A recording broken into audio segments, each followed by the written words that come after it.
Welcome to Empowered. I'm Elizabeth Namovsky. Personal debt has been the topic of discussion during the first quarter of 2024.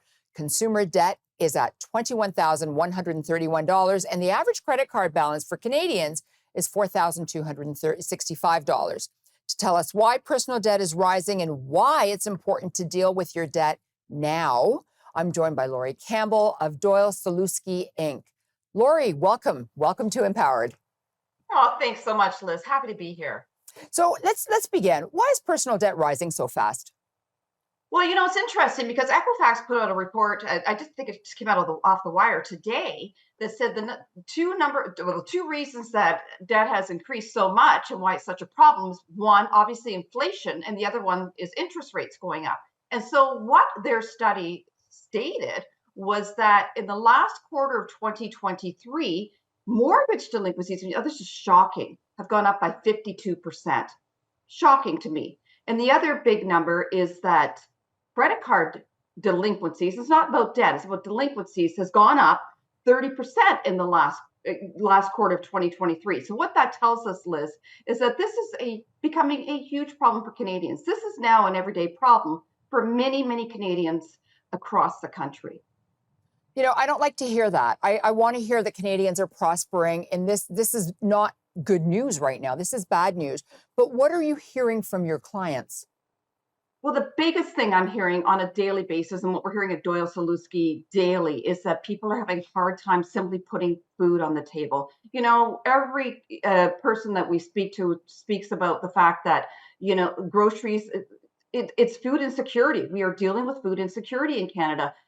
Many of our clients are going to food banks because they can't put food on the table. The second biggest problem we're seeing is not just those individuals whose mortgages are coming up for renewal, but those individuals who are renting. Because, let's face it, in the major urban centers across the country, we're looking at 2,000 plus for a one-bedroom apartment. Now, incomes have not kept up with this. And the result is that many people are struggling just to make ends meet for their necessities in life. Nothing frivolous here, Liz. Necessities. Yeah, so I want to talk about debt. What type of debt is the greatest concern right now? Well, there's a couple. I'd say there's two for sure. And one of them obviously is payday loans. We know that the interest rates on payday loans are huge. The fact that you have to pay them back in 2 weeks after you get them because they're due on payday is a big problem for individuals that are borrowing them to, make their rent or just, as we talk about, put food on the table. The other big problem is credit card debt. And the reason that these two are my two enemies when it comes to personal debt is obviously because payday loans have a huge interest rate and you have to pay them back so quickly, and credit card debt interest rates are anywhere between 19.9% and 29.9% for retail cards. So those two factors are causing havoc for Canadian wallets and Canadian financial situations. I want to talk a little bit about payday loans because a lot of people don't understand how they work. Can you explain them to us, please? Well, in a nutshell, you'll see them everywhere. Different payday loan companies, I won't mention the names, but you've probably seen them on a lot of street corners.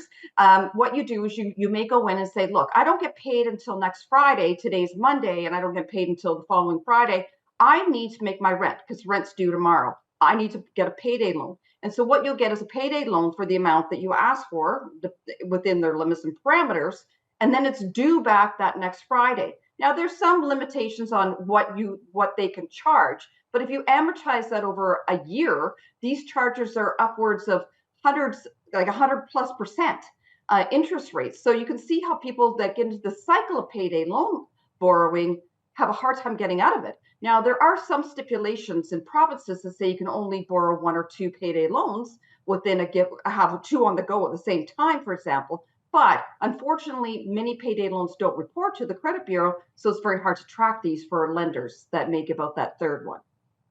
Okay, so we're just getting ready to go to commercial break. But when we come back, Laurie, I think what I'd like to do is delve a little bit more about compounded interest, because there's a huge generation right now that doesn't understand that if you don't pay your credit card off completely, you will be charged a compounded interest.